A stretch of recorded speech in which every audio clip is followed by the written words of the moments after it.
number 7, inshallah. And we're just going to start from the beginning of the lesson. For the recitation, if you would like to open up your Qur'ans and follow along as we recite. أعوذ بالله من الشيطان الرجيم بسم الله الرحمن الرحيم وإن خفتم ألا تقسطوا في اليتامى فانكحوا ما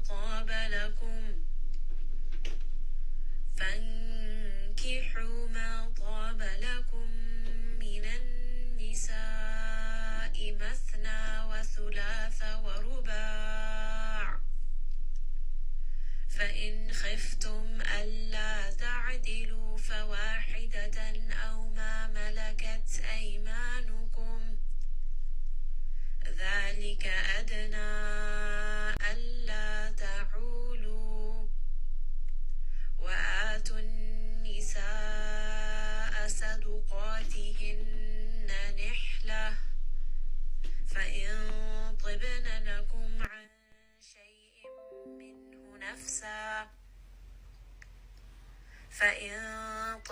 لكم عن شيء منه نفسا فكلوه هنيئا مريئا ولا تؤتوا السفهاء أموالكم التي جعل الله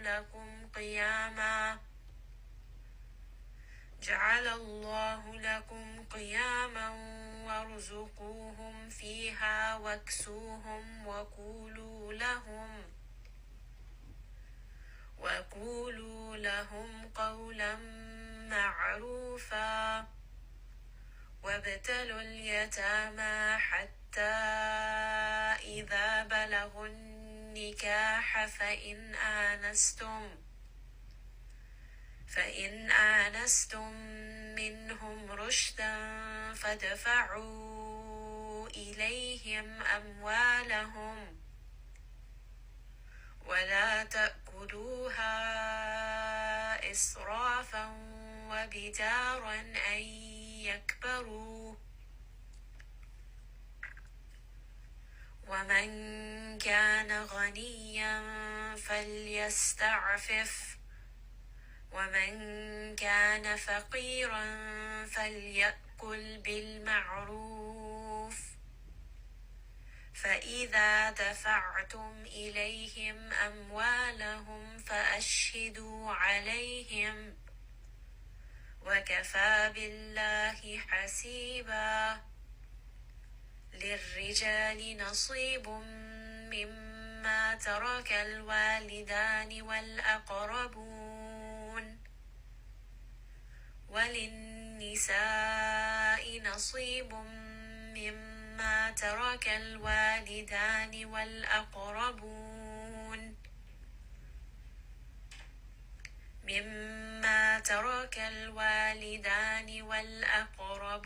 مما قل منه أو كثر نصيبا مفروضا.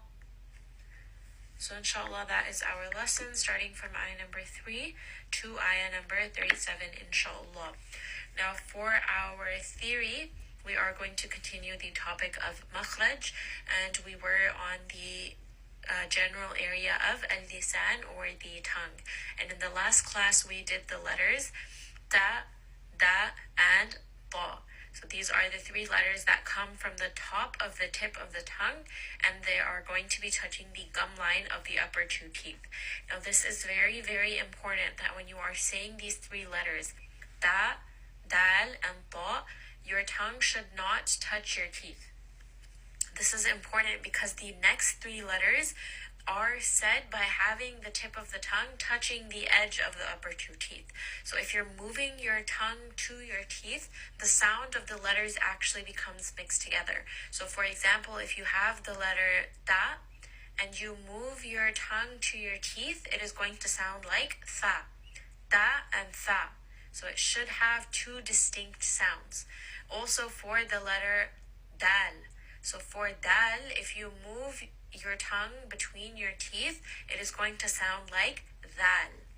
Dal and dal. Now the only difference between these two letters is that your tongue is either touching the gum line or it is touching the teeth. So that's why it's very important that when you say the letter da, when you say the letter dal, or you say the letter ta, you should be having your tongue on the gum line. It should be pressing against the roof of your mouth. And these three letters have more of a stronger sound. So it should not be sounding weak. So ta, for example, ta is a very strong sound. You are having a lot of pressure on the roof of your mouth. Ta. Da as well. You are having a lot of pressure on the roof of your mouth. Now we don't want to make it light. We don't want to make it soft and say da. Da. Now my teeth is touching my tongue. Da. Da. Now you can hear the difference. Da is more stronger. It's more firm. Da is very light. So we're not going to have our tongue touching the teeth. Also the letter dal. Dal is also a very strong letter. So we want to make sure that we're applying pressure to the gum line and the roof of the mouth. Now when it comes to the other three letters, tha, val, and ba, we're going to make sure that we're using the tip of the tongue and that we're touching it to the edge of the upper two teeth. Now something that's very important when it comes to these letters is that we don't want any of that Z sound. Now this is a mistake that is very common. A lot of people will read these three letters and they will have more of a Z sound to these letters. So for example, for dhal, they will say zal. So instead of dal, they say zal. Now you can hear that there is none of the tongue being involved. When you say za, you're just using your teeth. Za. So the tongue is not touching the teeth. So to make sure that we're doing that, we're going to push our tongue between our two teeth. So it should be kind of wedged in between the teeth. We want to make sure that the tongue is being involved. We don't want any of that buzzing sound. We don't want any of that Z sound. So this is a very common mistake, which is why I'm pointing it out. A lot of people make this mistake, so we want to avoid that. So for the letter dhal, we want to make sure that the tongue is touching the teeth. We don't want any of that Z sound. So for example, if you have the word dhalika, dhalika, you should have your tongue touching the teeth. It is not zalika. Zalika and dhalika. Now you can tell that difference. We don't want any of that buzzing. We don't want any of that Z sound. Also for the letter va, you are going to hear people using the Z sound for that as well. But again, we're going to make sure that the tongue is coming between the teeth. We do want to make sure that we don't have any of that buzzing sound. So instead of saying zalimun, people will say zalimun, zalim, zalim. So we're not saying zalim, we're saying zalim, va. Va is also a heavy sound, so we're going to make sure the back of the tongue is raised. So this is also the difference between tha and va. So both of these do sound very similar, but the difference that is, the big one is that va is heavy and tha is light. So that, very light sound. Va is heavy, the back of the tongue is raised. Again, for both of these sounds, we are not having any of that Z sound. So no buzzing, no Z sound. We are not involving both of the teeth without the tongue. So we have to make sure that the tongue is sticking out between the teeth. And then finally, for the last letter, we have the letter tha. Now for the letter tha, you are again going to be using the tongue and it is going to touch the upper two teeth. Something that is important is that we're not going to make the sound like a sin. So tha and sa are two completely different sounds. So this is also very common that when people say tha, they mix it up with the letter sin and they make an S sound. So we're not going to have any of that hissing for the letter tha. The tongue is going to be pressed between the two teeth. And if it is between the teeth, then you're not going to have any of that S sound. Now when you remove the tongue and you're saying it only with the teeth, then you get that hissing sound that you have for sin. So if you say sa, you're going to notice that none of the tongue is being used. Also for the letter za, none of the tongue is being used. So we want to make sure that tongue is involved so we can get the proper sound. So for the letter tha, so if you have the word thalath, we're not going to say salas. So some people say salasa. So we're not saying with sin, it is tha. Thalatha, and make sure that that tongue is coming in between the teeth. So we have to involve the tongue.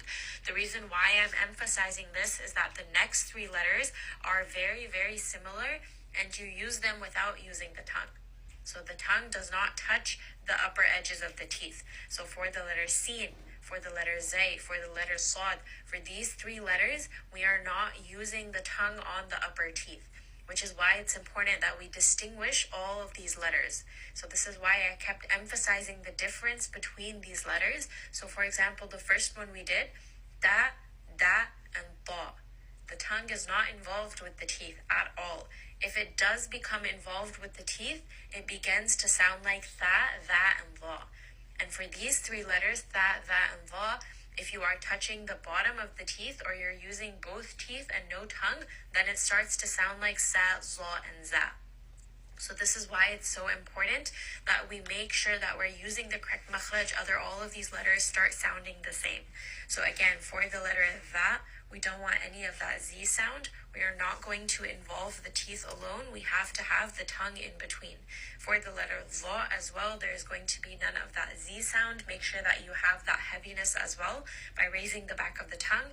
And then also we have the letter Tha, and Tha as well does not sound like the letter Sin. So these three letters should have the tongue coming in between the teeth. And you can kind of wedge it in between your teeth in the beginning to just get a feel for the sound. And then inshallah, once you know that sound, you don't have to do it as hard. But please do make sure that we're not mixing up any of these letters and that these letters all have their own individual makhraj. So one more time, let's go over these letters. We have the letter Tha, we have the letter Va, and we have the letter Tha. V, Li, and Thi. Tha, Va, and Tha. Thu, Vu, and Thu. Tha, Va, and Tha. And then we have with sukun, Az, El, and Eth. So all three of these letters should sound different. Again, it is not Ez, it is not Az, it is not Es. So that is a separate letter, that is Sin and Zay. In that, tuqsitu, qaf is going to be heavy, ta is going to be heavy, fil yatama, ta is 2 count, ma is 2 count, fankihu, ha is going to be from the middle of the throat. So make sure you do have a little bit of that air, that little bit of constriction. Ma taba lakum. So ta is going to be heavy, minan nisa'i mathna. So nisa is going to be 4 counts. And then here we just have some khari zabar, like it has that straight alif hanjariya. So it's that small alif that you see on these letters. So anytime we have that, we are going to pull this for 2 counts. So for example, in the word mathna, 2 counts. Wa thulatha, again 2 counts. Wa ruba', again 2 counts. So anytime you have that 2 count med, make sure you are pulling for the full 2 counts, not any longer for that, and do make sure that you are consistent with the sound as well. And then the next part, فَإِنْ خِفْتُمْ, kha is going to be heavy, أَلَّا تَعْدِلُوا, ayn is going to have tawassut, فَوَاحِدَةً, and then again we have that 2 count med on the waw, فَوَاحِدَةً أَوْ مَا مَلَكَتْ, ma is going to be 2 counts, أَيْمَانُكُمْ, mim is going to have tawassut, ذَلِكَ أَدْنَا أَلَّا تَعُولُوا, so أَدْنَا, this is going to be a 4 count med, and then here تَعُولُوا, we just end on a 2 count med. وَآتُوا النِّسَاءَ صَدُقَاتِهِنَّ, نِسَاءَ, this is going to be a 4 count med, صَدُقَاتِهِنَّ, صاد is heavy, qaf is heavy, نِحْلَةً. So here, ha is going to be from the middle of the throat. You are going to feel some restriction. And then because I stopped here, there is also that marbuta that gets turned into a ha at the end. So now you can tell that both of these sounds should have a different, ending. So nih, this is going to be from the middle of the throat.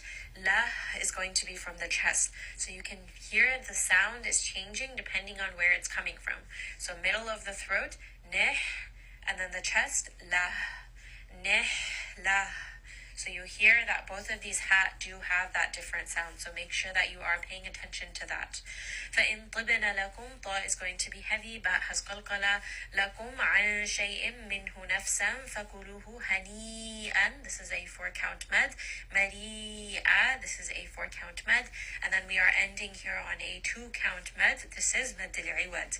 وَلَا تُؤْتُوا السُّفَهَاءَ أَمْوَالَكُمْ, this is a 4 count med, أموالكم التي جعل الله. The name of Allah here is going to be heavy. The letter before has fatha, so the lam is heavy. لكم قياما وارزقوهم. Qaf is heavy. وارزقوهم. Ra is heavy. Qaf is heavy. فيها وكسوهم وقولوا. Qaf is going to be heavy. لهم قولا. Qaf is going to be heavy. معروفة. Ra is going to be heavy. And then fa, we end here on a 2-count mad. This is mad al-iwad. وابتلوا اليتامى. Ba is going to have qalqala. حتى. This is going to be a 4-count mad. So just pull that 4 counts. إذا بلغوا النكاح. Ghain is going to be heavy. Nikah, ha again from the middle of the throat. Make sure you do have a little bit of that constriction. فَإِنْ آنَسْتُم مِّنْهُمْ رُشْدًا. Ra is going to be heavy. فَدَفَعُوا. Dal is going to have qalqala. And then fu, this is going to be a 4-count mad. فَدَفَعُوا إِلَيْهِمْ أَمْوَالَهُم. And then meme is going to have tawassud. Just rest on that meme. وَلَا تَأْكُلُوهَا. This is going to be a 4-count mad. إِسْرَافًا. Ra is going to be heavy in this case. وبدارا. Ra again is going to be heavy. أن يكبروا. Ra again is going to be heavy. ومن كان غنيا فليستعفف. So we have a few letters here with sukun. So on all of these letters, make sure that you are resting. So lam is going to have tawassut, rest on that. Sin is going to have safir, it's going to have a little bit of a whistling sound, so rest on that. Ain has tawassut, rest on that. And then fa has hamz, so we're going to rest on that as well. فَلْيَسْتَعْفِفْ. So just make sure that for each of these letters of sukun, you are giving it a little bit of time. وَمَنْ كَانَ فَقِيرًا. Qaf is heavy. Ra in this case is heavy. فَلْيَأْكُلْ بِالْمَعْرُوفِ. Ra is going to be heavy. فَإِذَا دَفَعْتُمْ إِلَيْهِمْ. Ain is going to be from the throat. إليهم أموالهم. Meme is going to have tawassut. فأشهدوا عليهم وكفى بالله. The name of Allah here is light. The letter before has kasra, so we're just going to make sure that the lam is light here as well. Hasiba. We end here on a 2-count mad. This is mad al-iwad. Then in the next ayah, لِلرِّجَالِ. Ra here is going to be light. نَصِيبٌ. Sad is permanently heavy. مِمَّا تَرَكَ. Ra is going to be heavy. Make sure here ta is light and kaf is light as well. So we're not going to say taraqa. So ta and kaf are not heavy. It is going to be ta, ra, ka. So ta is light, kaf is light, and then ra is heavy. تَرَكَ الْوَالِدَانِ وَالْأَقْرَبُونَ. Qaf is going to be heavy. Qaf also has qalqala. Ra in this case is heavy. وَلِلنِّسَاءِ. This is going to be a 4-count mad. نَصِيبٌ. Sad is going to be heavy. مِمَّا تَرَكَ. Again, ta is light. Ra is heavy. Kaf is light. تَرَكَ الْوَالِدَانِ وَالْأَقْرَبُونَ. Qaf is going to be heavy. And then qaf also has qalqala.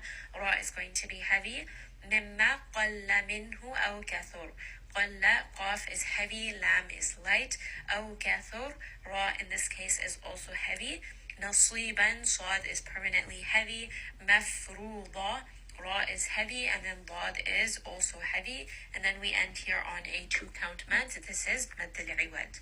So inshallah, we'll stop here for today, and that is our lesson for ayah number 3 to ayah number 7 of Surah Nisaa. Inshallah, we will continue from there in the next class. Jazakallahu khairan kathiran, everyone. Inshallah, I will see you all next week. Subhanakallahumma wa bihamdik. Nashhadu an la ilaha illa ant. Nastaghfiruka wa natubu ilayk. Assalamualaikum warahmatullahi wabarakatuhu.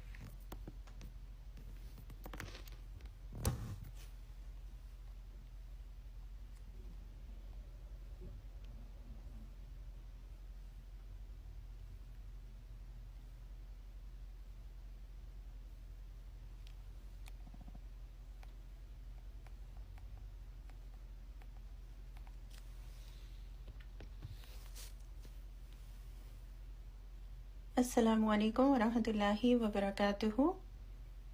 Nahmaduhu wa nusalli ala rasulihil kareem, amma ba'd. Fa'udhu billahi minash shaitanir rajim. Bismillahir rahmanir rahim. Rabbi shrah li sadri wa yassir li amri wahlul 'uqdatam min lisani yafqahu qawli. Rabbi zidna ilma. Allahumma faqihna fid din. اللهم إنا نسألك علما نافعا وعملا متقبلا ورزقا طيبا. اللهم انفعنا بما علمتنا وعلمنا ما ينفعنا وزدنا علما. Aameen. Ya Rabbal Alameen. Inshallah, we're going to cover ayat 3 to 7 of Surah An-Nisaa today. Let's begin with the word meanings. Ayah number 3 of Surah Nisaa. Bismillahirrahmanirrahim. Wa and in if khiftum. Khif comes from the word khawf, which means fear. Tum means all of you. So khiftum, you all feared. Allah, this is a compound word, an and la put together. Okay, so Allah, that, not, tuqsitu, you all will do justice. Qist is the root word here, and that means justice. Tu in the beginning means you. Waw alif in the end tells us this is plural. So Allah subhanahu wa ta'ala is addressing a lot of people. Tuqsitu, you all will do justice or be just. Fi, concerning or in. Al-yatama, al means the. Yatama means orphans. Fankihu, this word comes from nikah. The root word is nikah, nun gaf ha, which means marriage. Fa in the beginning means so or then, and the waw alif in the end tells us this is plural. So Allah subhanahu wa ta'ala is ordering a lot of people to do this. Okay, so fankihu, so you all marry. Ma, who, taba, seemed good. Lakum, to you or for you. La means for, kum, you. Or for taba lakum, you can say liked by you. Okay. Min, from an-nisa'i, the women. Mathna, twos. Wa, and thulatha, three. Wa, and ruba'a, four. Fa'in, fa, then, in, if, khiftum, you feared, Allah, that not, ta'adilu, you all will be just. Adil is the root word here, ain, dal, lam, and that means justice. Ta in the beginning means you, and the waw alif in the end tells us this is plural. So ta'adilu, you all will be just. Fawahidatan, fa, then, wahida, one. Aw, or ma, what, or who in this case. Malakat, possessed or owned by. Aymanukum, ayman, right hands, kum, yours. Dhalika, that. Adna is nearer. Allah, that not. Ta'ulu, you all incline to injustice. Ta in the beginning means you, and waw alif in the end tells us this is plural. So ta'ulu, you all incline to injustice, or you all be unjust. Wa'atu, and you all give. An-nisaa, the women. Sadukatihinna, sadukat means the dower, the meher, or bridal money. Hinna, theirs. Nihlatan, happily or willingly. Fa'in, fa means then, in, if. Tibina, they like. The na in the end tells us this word refers to the women. Okay, it's the female tense. So tibina, they liked or pleased. Lakum, la, for, kum, all of you. An, from, shay'in, anything. Minhu, min, from, who, it. Nafsan, oneself or own self, because we're speaking about the women, that if they like for you from any of it, from anything from it, meaning the meher, nafsan, themselves, okay, from their own self. Fakuluhu, fa, then kulu, you all eat. Who, it, or it would mean you all use it, because we don't actually eat money or wealth. So fakuluhu, then you all use it. Haniyan, enjoyably. Mari'an, pleasantly. Okay, wa and la, do not, do, you all give. Ata is the root word. Tu in the beginning tells us this word means you. So Allah subhanahu wa ta'ala is commanding something. Okay, he's forbidding something because it comes after la. So do not do something. Okay, and he's addressing a lot of people because this ends in waw alif. So wala and do not do, you all give. As-sufaha. As-sufaha means the foolish ones. Amwalakum, amwal, wealth, kum, yours, allati, which, ja'ala, he made, Allahu, Allah subhanahu wa ta'ala, lakum, la, for, kum, all of you, qiyaman, means of livelihood. Qiyam means to stand, right? So qiyam, to maintain, or means of livelihood. Warzuquhum, wa and then rizq is the root word, and that means provision or sustenance. So warzuqu, and provide, hum, for them, fiha, fi, in, ha, it, vaksuhum, wa and uksu means clothe, hum, them. So vaksuhum, and clothe them, wakulu, and you all say, lahum, to them. La means for, but when it comes after the word kul, it means to. So wakulu, and you all say, lahum, to them, qawlan, a word, ma'rufa, one that is recognized right, okay, or an acceptable manner or way. Wabtalu, wa and ibtala is the root word, and that means to try or test. And this is a command, and it addresses a lot of people because it ends in waw alif.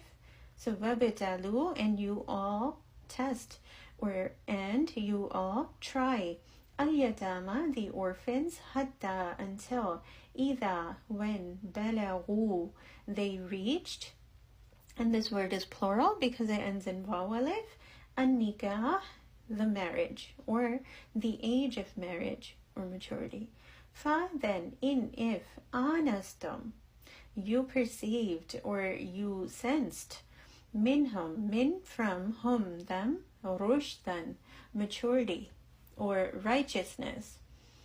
And rushdan can also mean good judgment.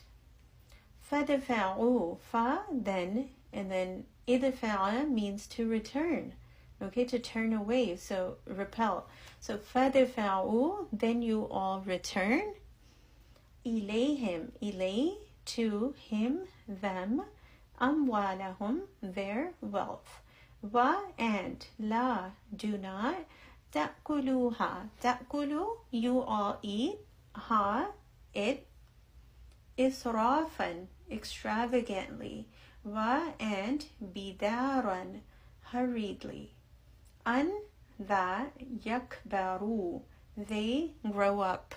And we know the word kabir means big, right? And akbar that we use for Allah means the greatest. So yakbaru, they get big or they grow up. And we know the they comes from the ya in the beginning and the waw alif in the end. Wa and man, whoever, kana is ghaniyan, rich, falyasta'fif, fa, so, and then the lam sukun after the fa means should. So fal, so should, ya means he, yasta'fif, he refrain. Wa and man, whoever, kana is faqiran, poor or needy, falyakul, fal again means then, should, yakul, ya means he, so yakul means he eat, bil ma'ruf, with the recognized right way. Or falyakul actually means then he should eat, but since it's referring to wealth, it means it actually means then he should use bil ma'ruf, in the recognized right manner, in the accepted manner. Fa idha, fa then, idha when, dafa'atum, dafa, have returned or paid. Tum, you all, ilayhim, ilay, to him, them, amwalahum, amwal, wealth, theirs, fa ashhidu, fa, then, ashhidu, you all take witnesses. And we know this is plural because it ends in vaw alif again. Alayhim, alay, upon him, them. Wa kafa, wa, and kafa is sufficient. Billahi, bi means definitely.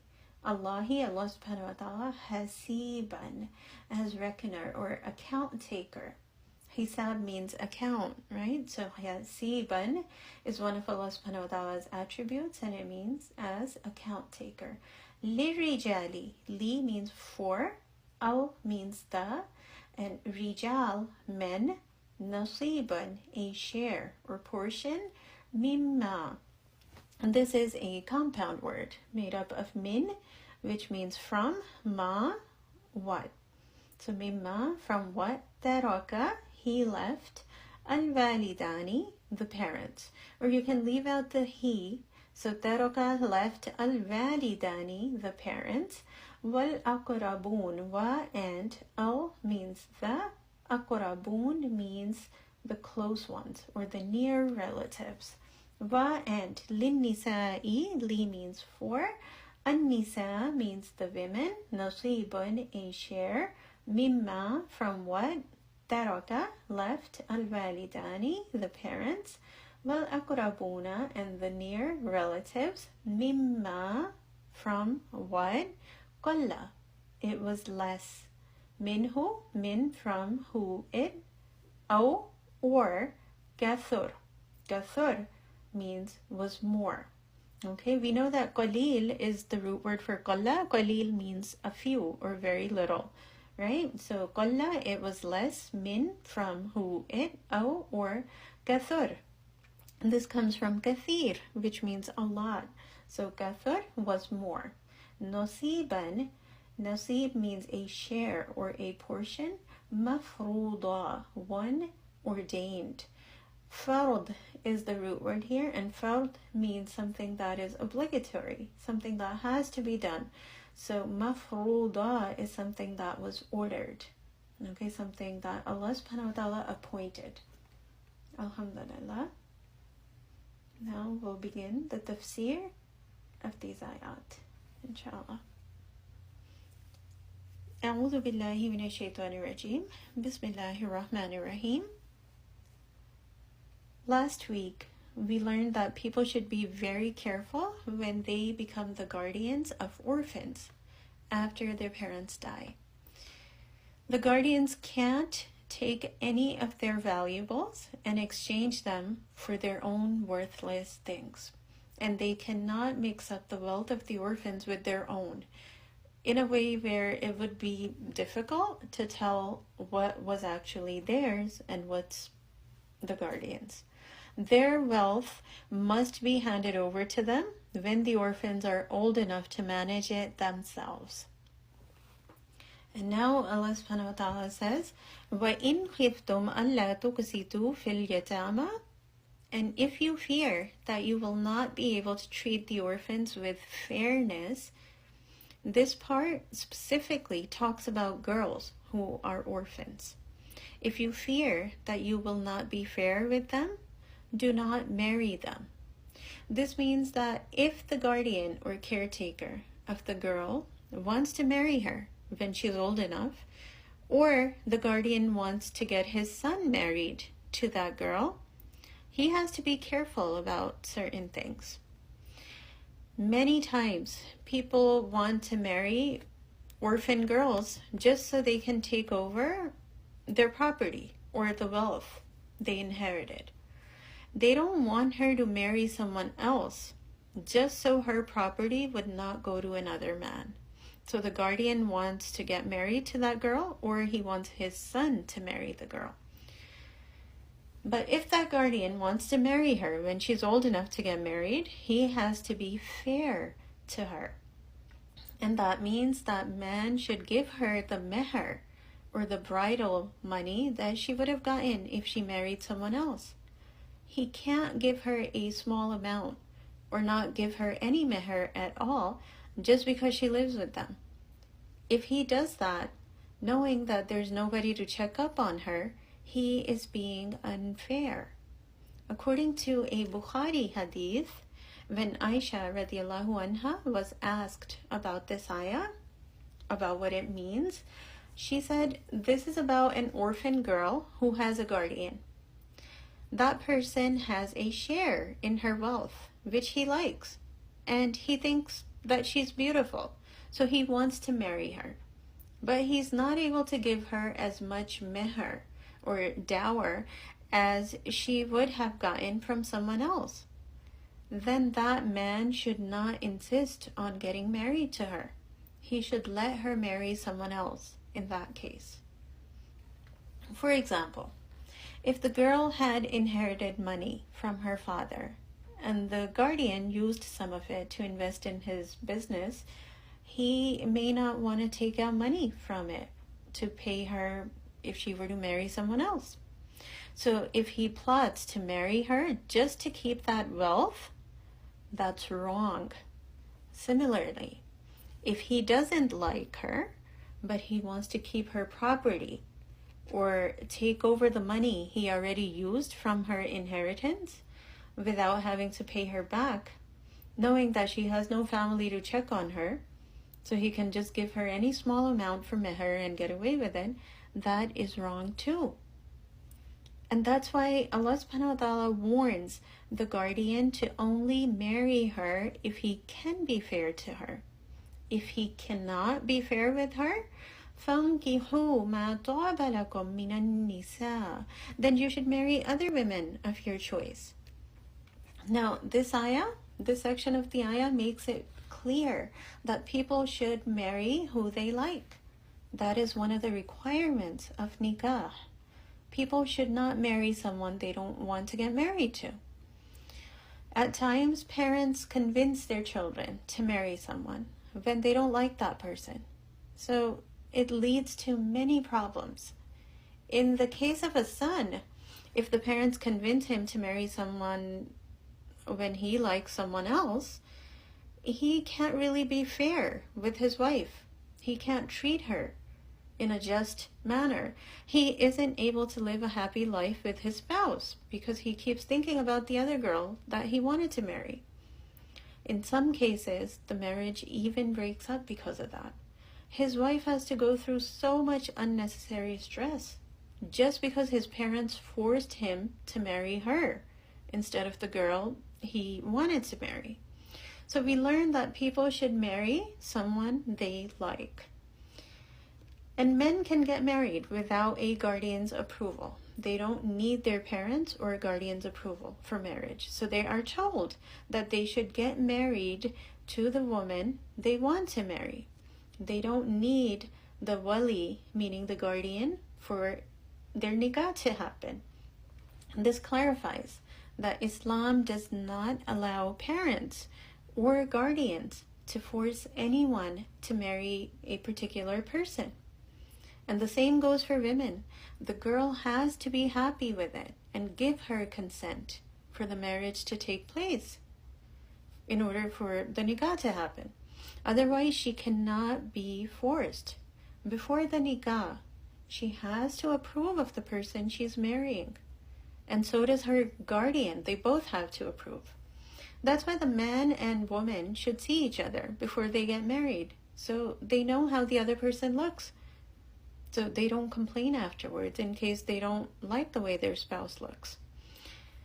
Therefore, they should see each other, but that doesn't mean that they can start dating.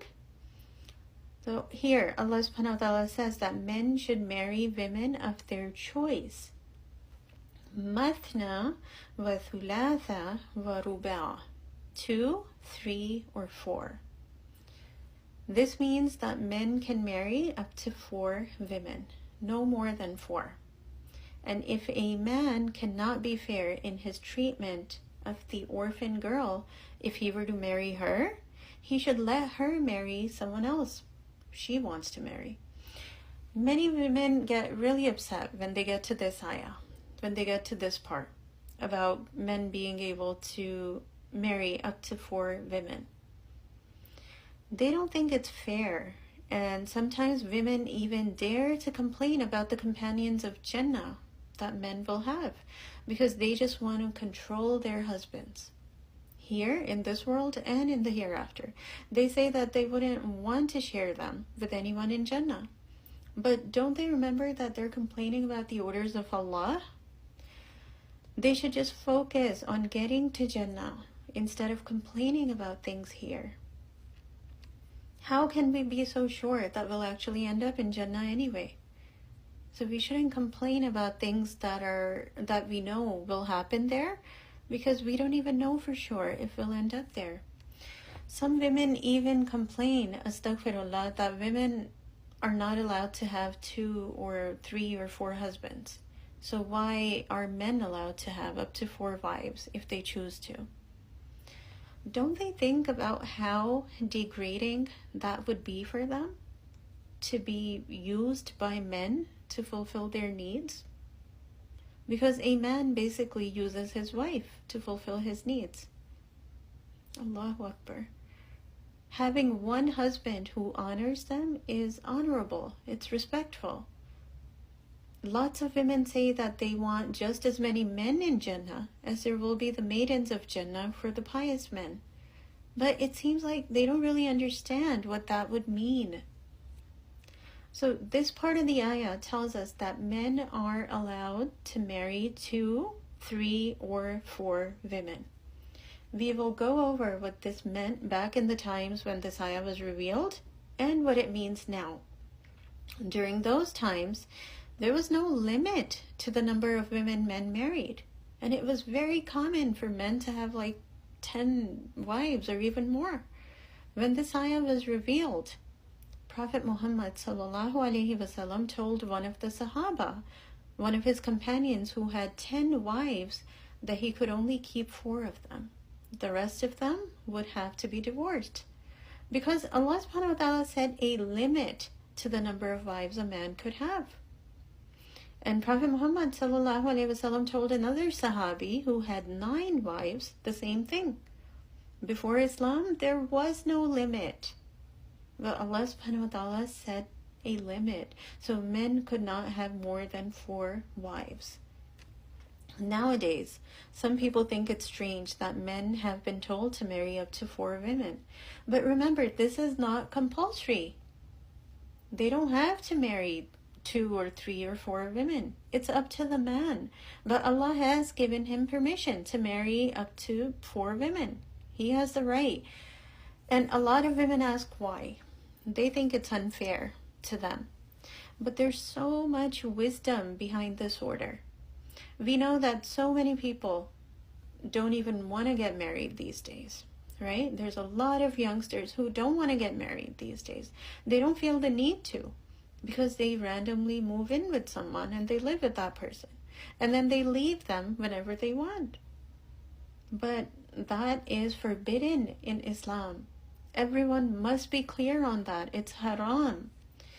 Prophet Muhammad ﷺ said, "O young men, whoever is capable of providing for a family should get married." Why? Because nikah helps lower the gaze. It helps guard a person's chastity. And those of you who are not able to get married should fast. Okay, that's what he told them also. Because fasting helps control desires. And nikah is the sunnah of the prophets. For a man, the best provision in the world is a righteous wife.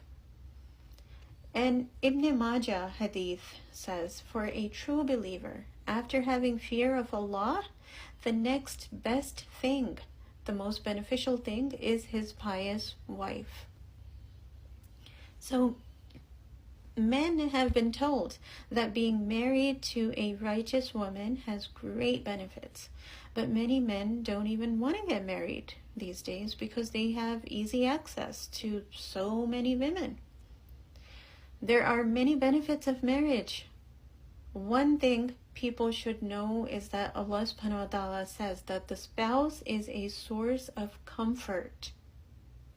And the kids people have after getting married bring so much good. Allah subhanahu wa ta'ala rewards people for their effort in raising them and for their upbringing. Even when men work to earn a living in a halal way and provide for the wife and children, they are considered to be in a state of ibadah. Okay, meaning they're in a state of worship, subhanallah. The kids people have after marriage become sadaqah jariyah, or continuous charity for them, because the parents get the reward too for all the good deeds their children do. Okay, they get the reward as well as their children. Sometimes people are forgiven due to the good deeds of their children. And those kids make dua for their parents. And they add to the number of people in our ummah. Also, a married person is respected in the society he lives in because he's not alone. And when his children grow up and get married, people have new relatives. And if someone's child passes away at a young age, it is very difficult for the parents. But that child will intercede for the parents on the Day of Judgment. The greatest benefit of marriage is that it helps control desires. So people can protect themselves from shaitan when he tries to make them sin. It helps people guard their chastity. When the man takes on the responsibility of his wife and his children, he is rewarded for it. According to one hadith, the best sadaqah is what a man feeds his wife. Even that is a form of charity, and it's actually the best charity. And if a man has daughters and sisters, and he spends on them until Allah subhanahu wa ta'ala enriches them or makes them independent, they will become a barrier between that person and Jahannam. This especially goes for men who spend on their 2 daughters or 2 sisters, okay, who raise them, spend money to raise them until those girls are married. Once a man asked about the death of children. According to a Bukhari and Muslim hadith, if someone loses 3 kids or 2 and that woman is patient, those kids will become a barrier between that person and Jahannam. So there are many benefits of nikah. On the Day of Judgment, Prophet Muhammad ﷺ will be happy to see the great number of Muslims. So it's good to have kids. And of course, nikah is necessary in order to have kids. These days, it's even more challenging for people to guard their chastity and lower their gaze because of all the sins that are out there. The only way a person can avoid committing sins is getting married. Otherwise, it's very easy to fall into sins. When a man gets married, he is doing himself a great favor, and he is also honoring a woman. Until that girl is at her father's house, she is protected by her father. But her dad will not always be there. So she actually needs a husband for her protection, right? After her dad is not there. Also, the husband and wife are a source of pleasure for each other. And Allah subhanahu wa ta'ala rewards them for being intimate with each other. And there are many things a married man can do to seek rewards that other people can't. Furthermore, a person can only do something positive or something beneficial when he is able to stop thinking about his desires. So nikah helps with this a lot. There are 3 people Allah subhanahu wa ta'ala takes the responsibility of helping. And one of them is the person who does nikah to guard his chastity. He gets married. Allah subhanahu wa ta'ala has promised that he would help him. So we must understand the benefits of nikah, because even one nikah is difficult for people these days. Many just keep seeing people without caring to get married. We already covered the benefits of having more than one wife back in those times, but how can this be beneficial now? Before we cover this, please keep in mind that we're not discussing whether a man should have more than one wife or not. So there's no need to worry or get emotional. Okay, we're not talking about anyone specifically. We just need to understand the reasons for why it's allowed. It's natural for women to not feel good about their husbands having another wife. Okay, even the Ummahat al-Mu'mineen, the mothers of the believers, Prophet Muhammad sallallahu alaihi wasallam's wives, even they had a difficult time accepting this sometimes. No woman wants to be put in that situation, but we have to try and understand the wisdom behind this order of Allah. First of all, there are a lot more women than men in this world. In some places, there are double the number of women as men. And in other places, there are 4 times as many women as men. So, of course, there's going to be a lot of women who are unmarried, who are single. And a lot of them end up having forbidden relationships with men. But that is haram. It is not permissible. If one man were to marry more than one woman, it would help keep things balanced. And keep in mind that Allah subhanahu wa ta'ala is not only the Lord of women, He is also the Lord of men. He created them and He is aware of their needs. A lot of people think that a man needs his first wife's permission to marry someone else, even though he doesn't have to, because Allah has given him permission. Secondly, men usually need physical intimacy even when they're older, when most women don't really care for it much after a certain age.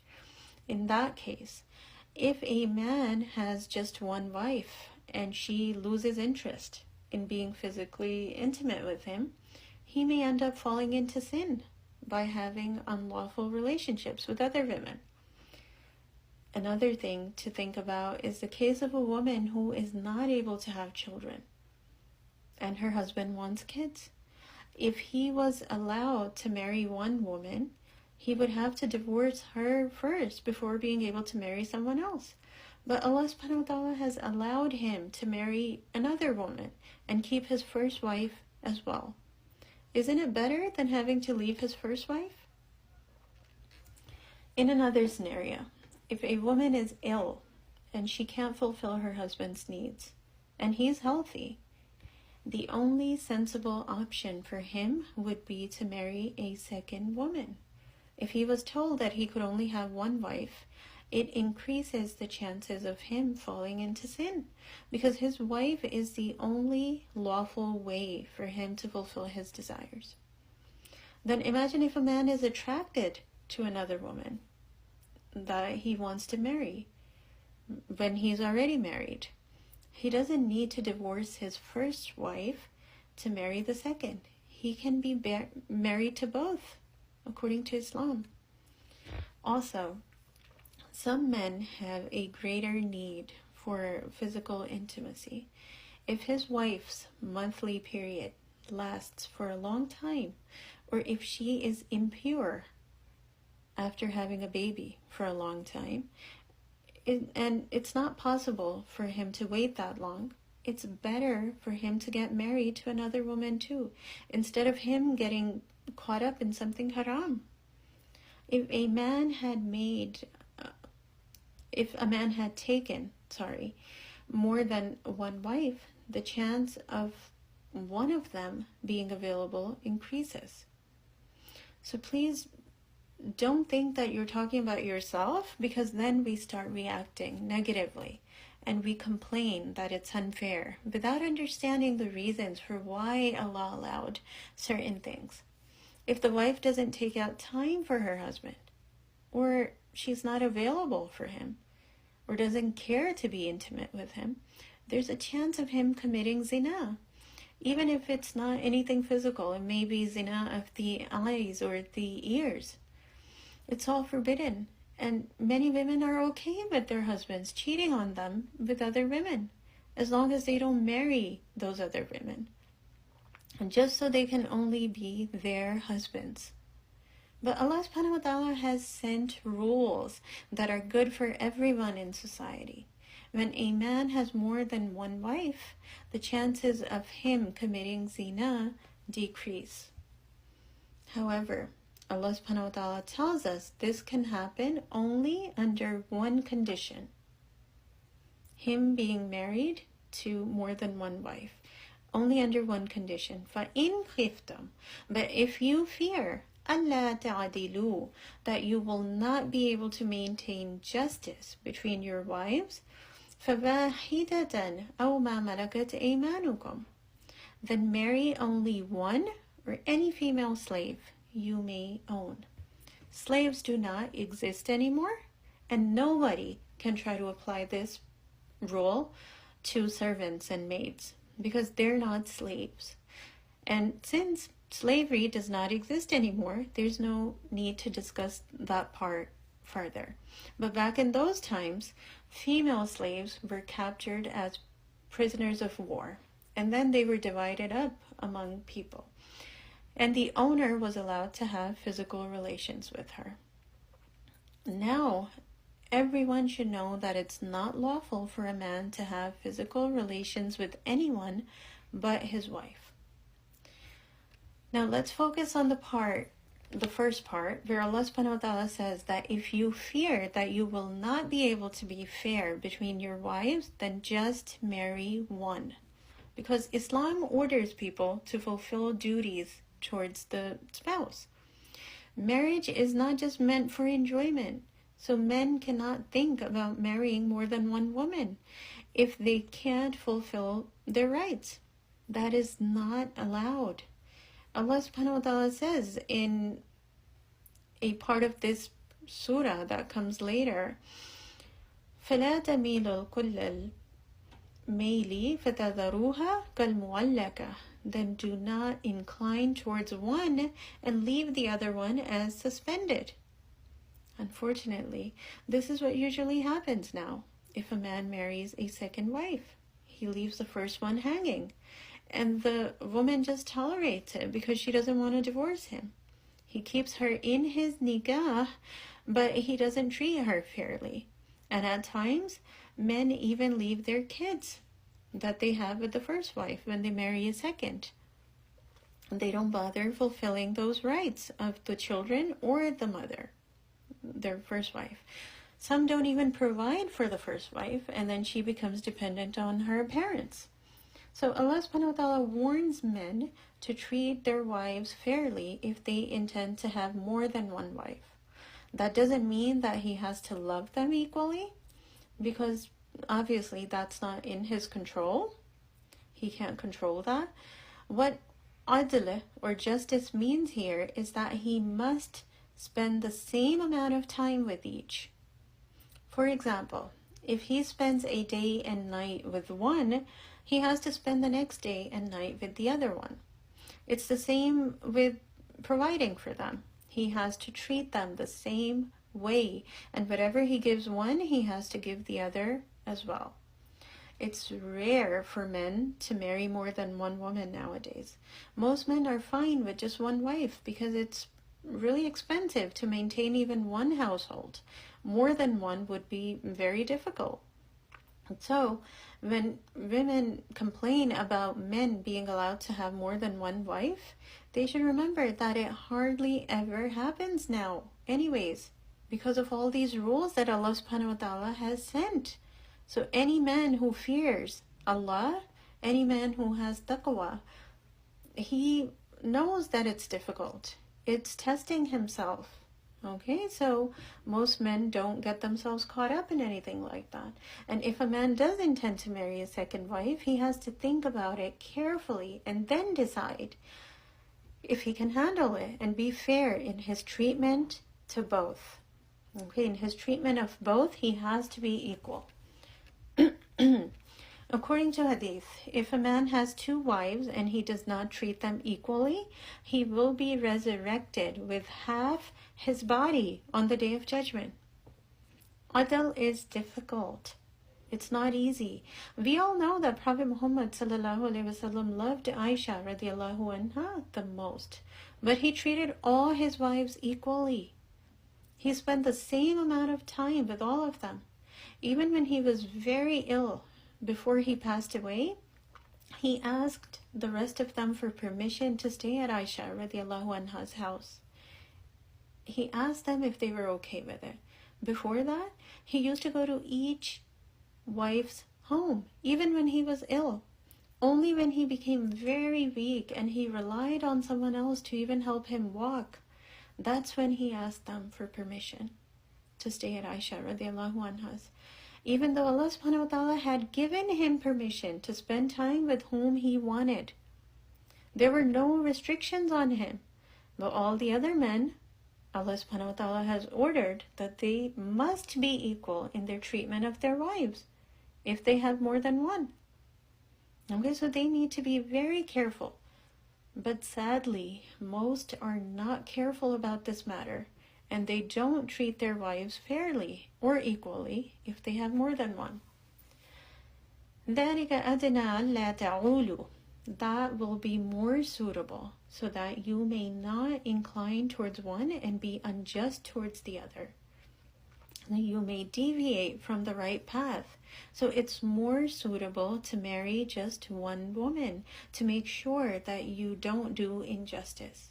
If he does marry more, he has to be really careful that he doesn't treat one nicely and take her out while the other is left behind. He can't be careless about the second. And the second meaning of Allah ta'ulu is that you don't end up having such a big family that you can't even handle it. So one wife is good for you. Nowadays, it's challenging for men to fulfill the rights of one woman and provide for one. So more would not be doable for most. وَآتُوا النِّسَاءَ صَدُقَاتِهِنَّ نِحْلًا. And give the women their dowries or their bridal due willingly. This should be done at the time of the marriage. The meher should be given to the woman willingly because it is that woman's right. Nobody should try to find a way out of it or be stingy about it. Many times, people set up a very small amount of meher, saying that it's sunnah. But keep in mind that Prophet Muhammad ﷺ gave his wives a good amount according to his means. So people can give less or more, depending on their situation, but they should not say that they're following the sunnah if they give less, when they can easily afford to give a good amount. At times, a woman's in-laws spend so much on her clothes and shoes and other things, but they refuse to give a reasonable amount of meher. Even though Allah subhanahu wa ta'ala has called meher saduqat, meaning it is the man's duty to give to his wife. So it must be done happily. Her father or guardian cannot keep the amount either. That is her right. So nobody can take it from her. If her father asks for a big amount and then he keeps it for his own use, it's like him selling his daughter. And that's wrong. The girl is the only one who is entitled to keep it. Saduqat comes from the word sidq, which means the truth. So a man shows his sidq or truthfulness to a woman when he gives her the meher. He proves that he is sincere with her and she is his responsibility now. This is a wedding gift and he cannot demand it back. But فَإِن طِبْنَ لَكُمْ عَنْ شَيْءٍ مِّنْهُ, but if they give up a portion of it to you by their own free will, meaning if she happily wants to give it to the man, then that's okay.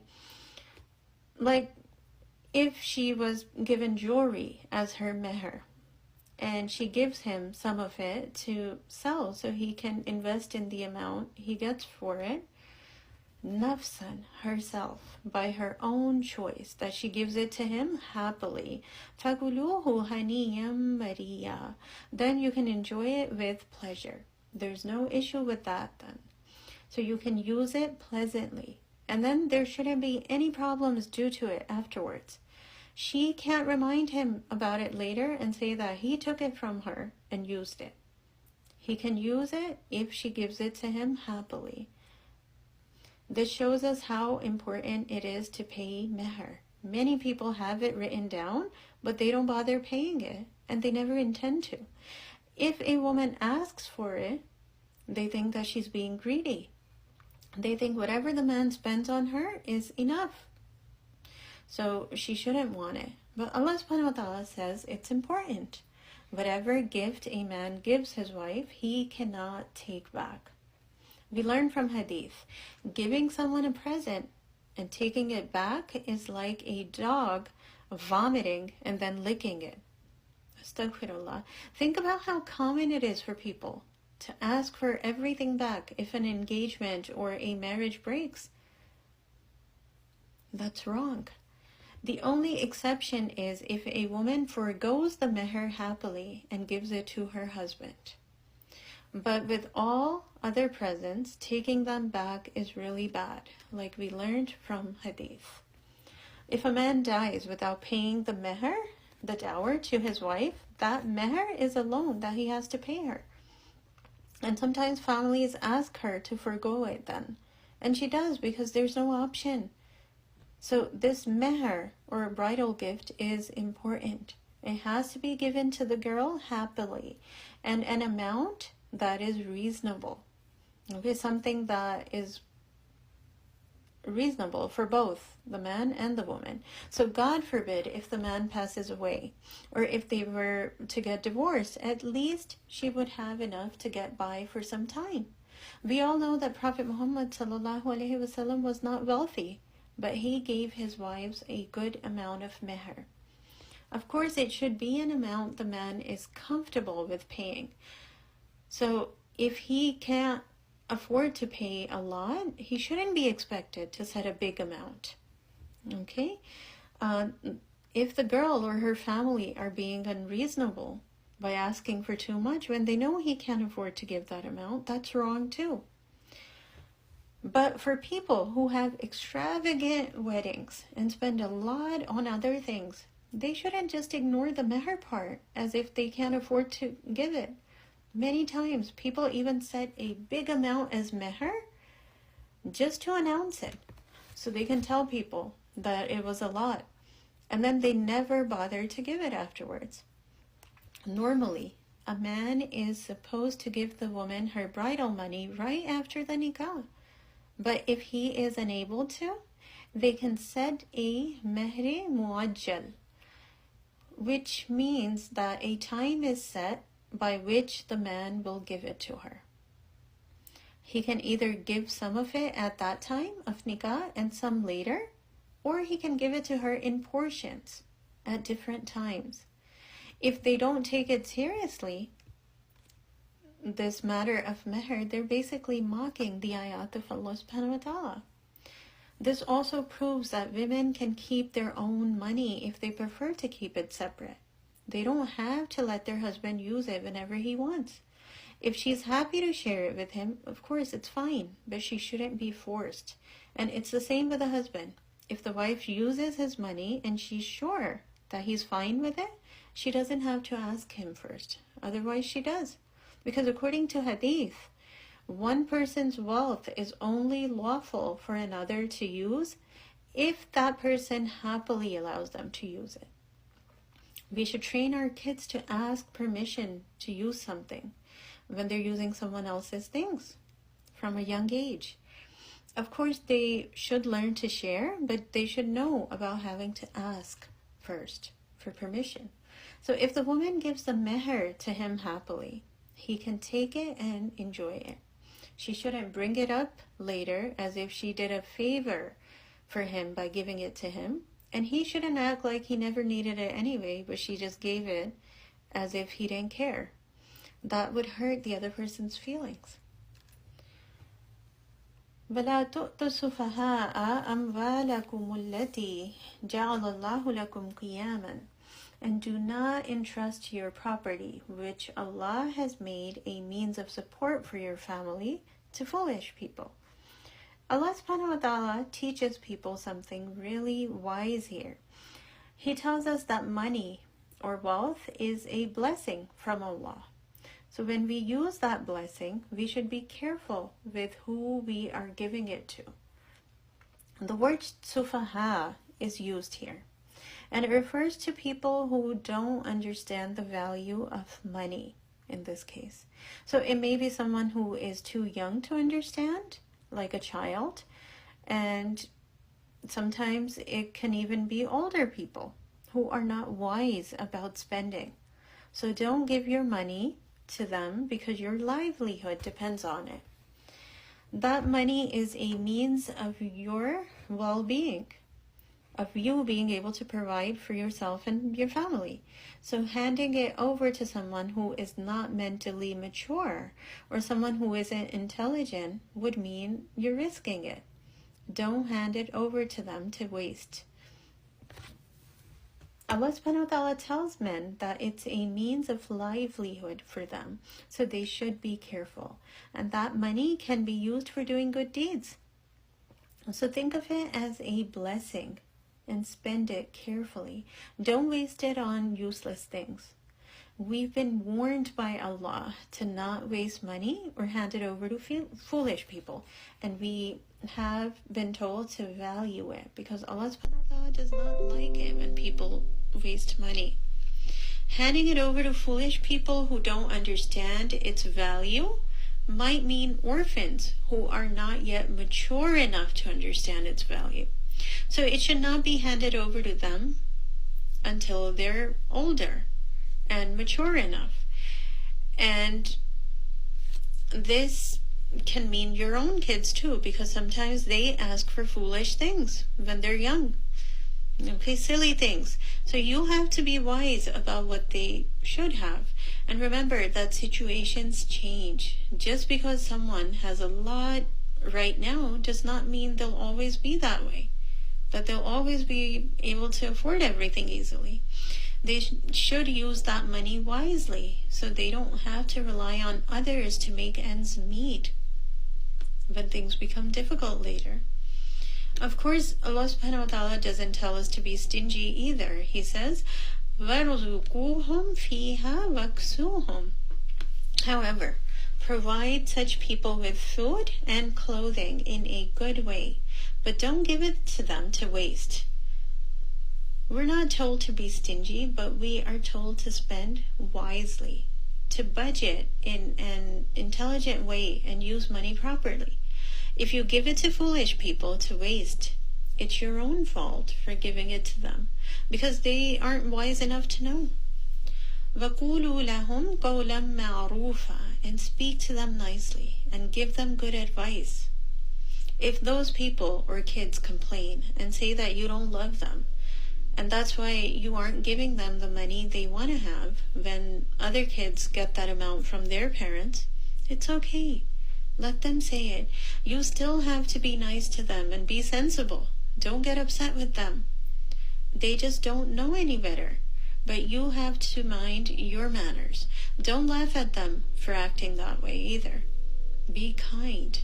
And if it's an orphan whose money you are entrusted with, you have to be patient. Don't say that, oh, I can't take the responsibility anymore anyway, and I'm just going to hand it all over to you now because you don't care. That child will waste it all because he grows up. He will waste it all before he grows up and he actually needs it. Some women are very careless with money too. So men have to know not to hand it over to them, like not to hand over everything. So it's not all wasted because he needs it to pay for all the other expenses. So any of the people we discussed can be considered foolish when it comes to not having a sense of money. People can be foolish in two ways. Either that they're so stingy that they don't want to spend on themselves or spend in the way of Allah, or the other extreme that they spend too much where they end up needing the help of others.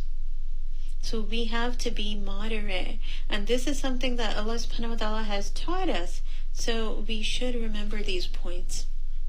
Allahu Akbar.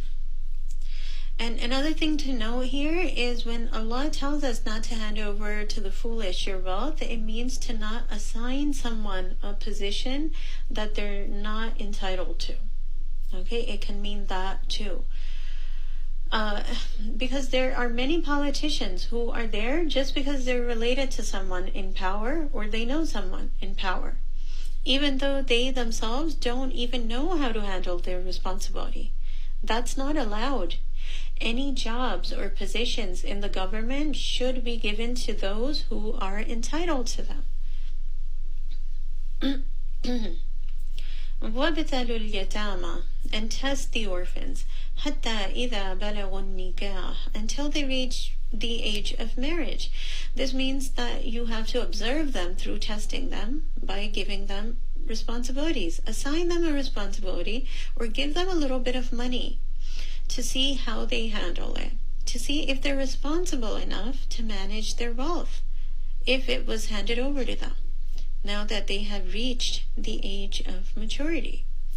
فَإِن, then if, آنَسْتُم مِّنْهُمْ رُشْدًا, you find them capable of sound judgment, if they are at the age of maturity and they're mentally matured too, and they're wise, فَدْفَعُوا إِلَيْهِمْ أَمْوَالَهُمْ, then hand over to them their property. If they are responsible enough, give the orphans all their wealth at that point. وَلَا تَأْكُلُوهَا إِسْرَافًا وَبِدَارًا أَن يَكْبَرُوا, and do not consume it wastefully and hurriedly before they even grow up to demand it. Don't waste that orphan's wealth, spending too much on things that child doesn't even need, or taking some of it to get things for yourself. It's not allowed. When it comes to your own wealth, you take care of it and spend it wisely. That is how the orphan's wealth should be handled too. And don't rush to spend it quickly before that child grows up and asks for it. And people actually do that sometimes when they're the guardians of orphans. They try to use as much of it as possible before that child grows up, and they have to hand it over to them. So Allah subhanahu wa ta'ala teaches the wali, the guardian of the orphan, how to manage the orphan's wealth.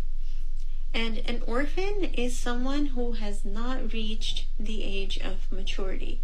So it's a child who doesn't even know about financial matters. And only someone who is conscious of Allah, who fears Allah, would be careful with managing that orphan's wealth, because that person has taqwa. وَمَا كَانَ غَنِيًّا فَلْيَسْتَعْفِفْ, and if the guardian is well off, he should not take compensation from the orphan's property. When the guardian is managing the properties the orphan's parents left behind, like a house or a business, he is investing his time and effort. So can that guardian take payment for the work he does? This part answers that question. If he is wealthy, he should avoid it. وَمَا كَانَ فَقِيرًا فَلْيَأْكُلْ بِالْمَعْرُوفِ, and if he is poor, then let him take a just and reasonable payment. If that guardian feels that he has to take out time to manage that child's wealth, and because of it, he doesn't have enough time to work, he can take an amount that everyone would think is fair, something that would be recognized as right. Allah doesn't set a percentage here. He just says that the person who is poor can take an amount that anyone would think is reasonable.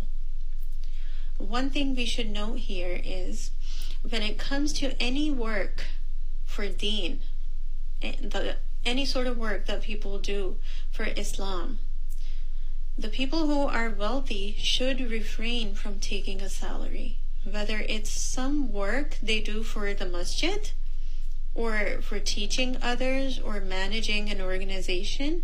It's better if they don't charge people for it, if they don't take money for it, for that service. But if someone is needy and they teach the Quran, they can charge people for it. But if they're well-to-do, they shouldn't. فَإِذَا دَفَعْتُمْ إِلَيْهِمْ أَمْوَالَهُمْ فَأَشْهِدُوا عَلَيْهِمْ. Then when you hand over their property to them, call in some witnesses who see that you are giving them the full amount that had to be given, and mention the amount. That way, if the orphan wastes that wealth and claims that you never handed it over to him, you have witnesses. Or in the case that he may accuse you of not giving the full amount that his parents left behind. So it's good to be careful and not take on responsibilities that you know you can't handle. People who are not good with accounting should not take such a responsibility, so they can avoid issues. And if anyone does take on this great responsibility, it has to be carried out properly. وَكَفَى بِاللَّهِ حَسِيبًا. And Allah subhanahu wa ta'ala is sufficient in accountability. No matter how many witnesses you have and how you try to prove that you're being sincere, remember that Allah is enough as an account taker. If you try to deceive in any way, Allah is watching. لِلرِّجَالِ نَصِيبٌ مِّمَّا تَرَكَ الْوَالِدَانِ وَالْأَقْرَبُونَ. Men will have a share in what their parents and their close relatives leave. In the pre-Islamic times, when someone died, it was common for the older kids to take everything, and they wouldn't give anything to the younger kids or women. Or the father's brothers would take everything, leaving nothing for the orphans. But after this ayah was revealed, Allah subhanahu wa ta'ala made it clear who gets which share of the wealth that the deceased left behind. There was a woman named Kujja. She asked Prophet Muhammad sallallahu alaihi wasallam what should be done because her husband passed away and she had 2 sons, but they had nothing. So this ayah was revealed to fix the portions people would receive of the properties or the money their parents left behind. Or aqrabun, meaning the close relatives, like a son or daughter, or husband or wife. So if a son or daughter passed away, the parents would get a share. If a husband or wife passed away, their spouse would get a share. If parents passed away, kids would get a share. So they are definitely the heirs of the deceased. وَلِلنِّسَاءِ نَصِيبٌ مِّمَّا تَرَكَ الْوَالِدَانِ وَالْأَقْرَبُونَ. And the women will have a share in what their parents and their close relatives leave. Allah subhanahu wa ta'ala clarifies this separately, so people know this. Many people today don't bother to give women their share, as was common before Islam came. But these shares have been fixed by Allah, so people have to be fair and give them their share, just like the men get. مِمَّا قَلَّ مِنْهُ أَوْ كَثُرَ. Whether it be a little or much, whatever the deceased left behind must be divided up in portions for men and women. Everyone knows about the big things people leave behind, like properties, but they don't know what to do with the belongings of that person, like their household items or their clothes. Not everyone has the same things, but everyone owns something, right? Even if it's not very valuable things. Even the small things have to be divided into shares.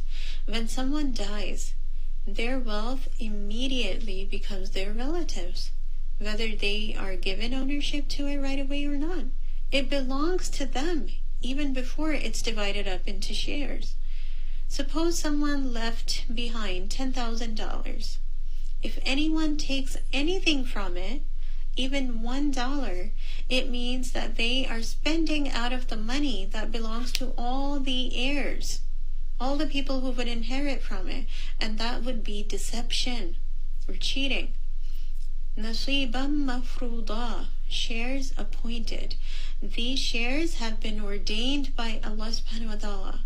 So if any one of the heirs asks for their share, they are entitled to it anyway. A lot of times people say someone's being greedy if they ask for that share. But we must remember that it's theirs anyway. the portion Allah subhanahu wa ta'ala set for that person. And the person taking it shouldn't be embarrassed to ask because Allah gave them the right to it. The heirs can't decide how much they get or complain that one inherited less than another. The shares Allah subhanahu wa ta'ala has appointed are the law. So the wealth should be distributed accordingly. Often, girls are told to forgo their share. So they don't receive anything. Or at times it's just not divided and distributed for a long time. And sometimes people leave out the ones they think are well-to-do and divide up the inheritance among those who are present. And other times the ones who have access to it keep spending out of it. And when it's finally divided up, half the money or wealth has already been used. The small things called qalla are all used up in that case. And they just divide whatever little bit is left of the kathur. The kathur meaning the big things. Many times the sons just take over the property and don't give the daughters their share. Likewise, daughters take over things sometimes like valuable jewelry that their mother owned, and they don't give the sons their share. So as soon as someone passes away, everything that person owned should be collected and divided up. Sometimes people advise the widow of the deceased man not to divide up the wealth that her husband left behind among her kids, so they don't stop caring for her after they receive their shares. She's told to wait, but that is injustice because it has to be done. Allah subhanahu wa ta'ala has ordered that there is a fixed share in everything the person leaves behind, whether it's that person's clothes or furniture, that person's car or jewelry. It's all qalla, and kathur means more. So that can mean a bank account, a bank balance, properties, homes, or big things. And even about the clothes that are taken off the dead body, all the heirs should be asked about what to do with those clothes. If they all agree, they can be donated to charity to send good deeds to the deceased. But nobody can decide that on their own because it belongs to all the heirs. It's not that dead relatives anymore. Subhanakallahumma wa bihamdika nashhadu an la ilaha illa anta nastaghfiruka wa natubu ilayk. ربنا تقبل منا إنك أنت السميع العليم وتب علينا إنك أنت التواب الرحيم. اللهم منزل الكتاب سريع الحساب اهزم الأحزاب اللهم اهزمهم فزلزلهم آمين يا رب العالمين. جزاكم الله خيرا كثيرا. السلام عليكم ورحمة الله وبركاته.